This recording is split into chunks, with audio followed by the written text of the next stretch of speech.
Over the last decade, Canada doubled its money supply from 1.4 trillion to 2.8 trillion to fund government deficits. This level of monetary expansion creates a system where the state effectively functions as socialism for the very rich. This process is known as the Cantillon effect. When new money enters the economy through the banking system, it hits the top tier first. The financial sector and well-connected elites borrow and spend these dollars while their value is at its peak, using them to acquire assets before prices rise. By the time that money reaches the working class, its value is diluted. This devaluing wages while the cost of rent, food, and energy continues to climb. Monetary inflation isn't a byproduct of the market. It is a systemic mechanism that removes financial agency from the average citizen and concentrates it within the state. We see the physical consequences of this lost control in Canada's housing market. Canada has 10 times as much land per person as the second closest G7 country. But as this diagram illustrates, all the developed land we actually live on can fit within the circumference of a single penny. Despite our geography, an entire generation has been priced out of the housing market. These government gatekeepers create this artificial housing scarcity. Today, the cost of development taxes and permit bureaucracy often exceeds the actual price of the labor and lumber needed to build a home. Restoring affordability depends on removing these bureaucratic hurdles. Fast-tracking permits and reducing intervention is the only way to return housing control to the citizens and restore the promise of a middle-class life. The rapid acceleration of artificial intelligence introduces a new era of uncertainty. For the working class, this shift brings immediate anxiety regarding job displacement and the loss of traditional career paths.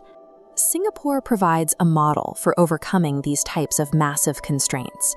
Starting as a resource-poor, swampy island that imported its own water, the nation prioritized free trade and low intervention. Within a generation, its harbor grew to handle more trade value than many major Western economies.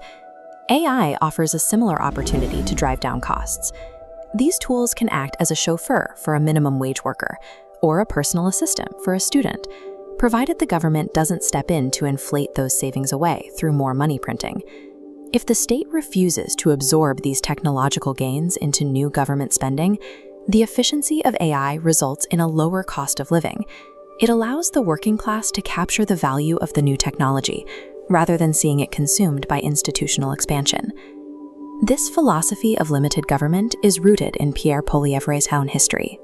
He was put up for adoption by his 16-year-old mother and raised by 2 school teachers who taught him the value of personal initiative.